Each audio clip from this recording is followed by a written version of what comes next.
The focus on the detail, you know, the costumes, the painting, the music, all the different elements of it really, when you look back, were in themselves just you know, stunning and very thoroughly done. Life can be gay on just one meal a day, but you must keep on eating it steady. When breakfast is done, and all my fun, the cook says that luncheon is ready. We had these animal bones from the local butcher. I think we have a photo of them here. And we rehearsed with them before they'd been bleached and preserved. And, yeah, they were left backstage in a box over the weekend. Pooh. I think that's what happened anyway. Go on! Take your all and be stoned to you! Hey, I'm here to die you! Hey, what happened? Mr. Baggins happened. The trolls are turned to stone. Gandalf! I remember those as being some of the most exciting days of my life, because there was this anxiety, and then realising I did have my lines, I was in the right place at the right time, and with the audience reacting to what we were doing, you know, there were children in the audience, and that we got the appropriate responses, and that was just so gratifying as an actor. I had 3 lines. In the whole production, I had 3 lines. I was just in that last scene, and I was absolutely terrified of forgetting my 3 lines. What were your 3 lines? There was, "Brother, dear brother, you're safe. Don't say that people will think you're crazy," or something to that effect. And, "You know we can't afford it."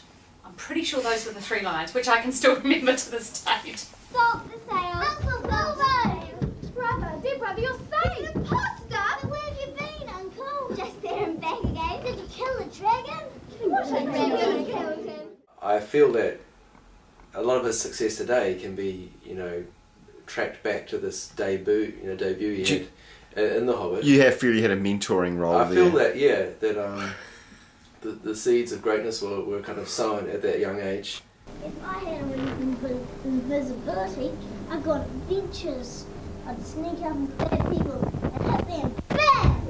It was an exciting atmosphere. It was always an exciting atmosphere. You know, you went into that hall, and I think just the sheer scale of it, and now that I've, you know, as you know, directed and done some other stuff, I realised it was a really, really big undertaking. I think if you look at the program, there were more than 80 people involved, cast and crew.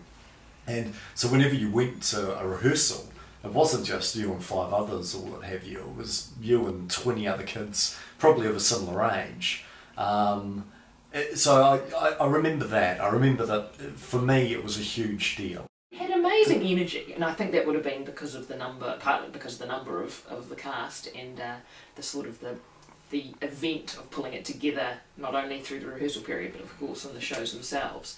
So I think that was quite special. You know, anyone who puts 40 kids in a room, gives them wooden swords, you know, real heavy wooden swords, and then goes, right, when I say go, I want you to fight. Go! I mean, yeah, that demands respect, I think.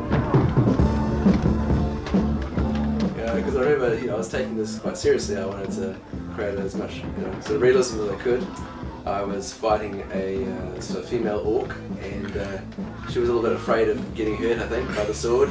So she was like not really using the sword as an attacking tool. It was more like just, oh, please don't hit me. So I remember thinking, oh, come on, you know, we've got to make this look a bit better. You know. So I had to pull back on my power, you know, to some extent. The fact that you were interacting with adults who weren't your teachers or your parents or your relatives. Now, obviously, in a show like The Hobbit, there was heaps of kids involved, but you know, the directors and the makeup people and the costume people, and that was quite a cool thing. Now, looking back as a researcher who does work on positive youth development, I appreciate the wider things that KAT also taught me, the importance of self-esteem, confidence, working with other people.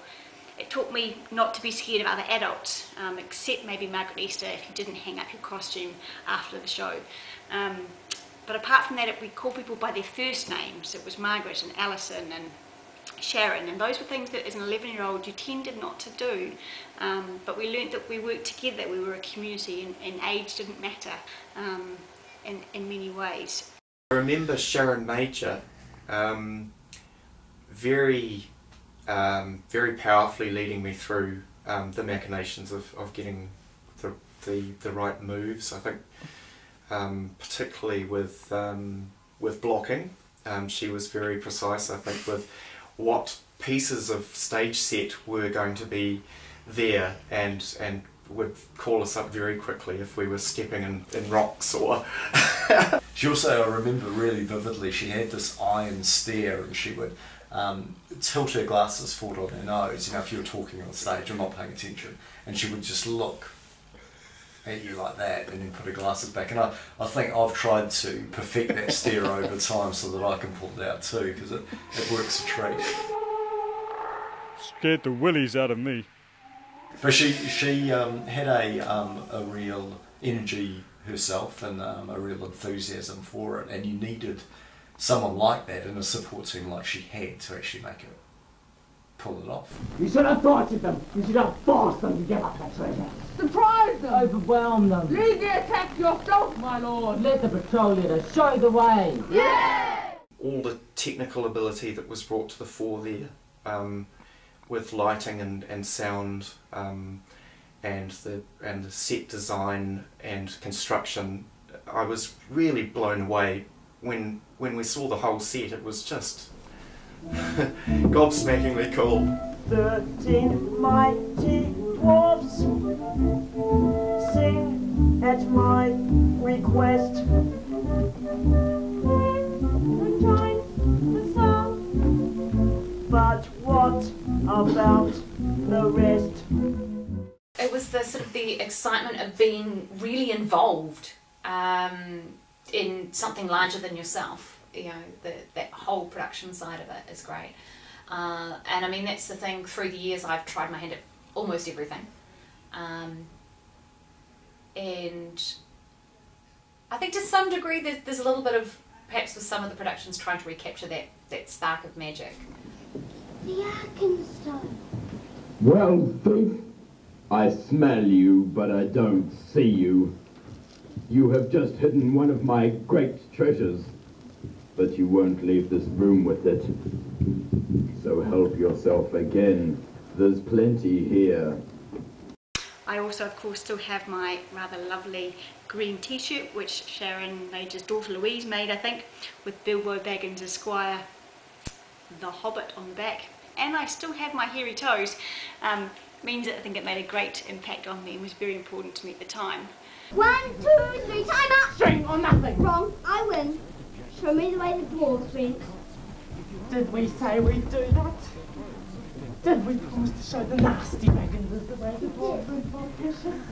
We got this wonderful experience of being able to tread the boards without really having to worry about too many of the nuts and bolts of what we were doing. And it was partly because we were young, and partly because it was all there for us with the Khandallah Arts Theatre. Fantastic!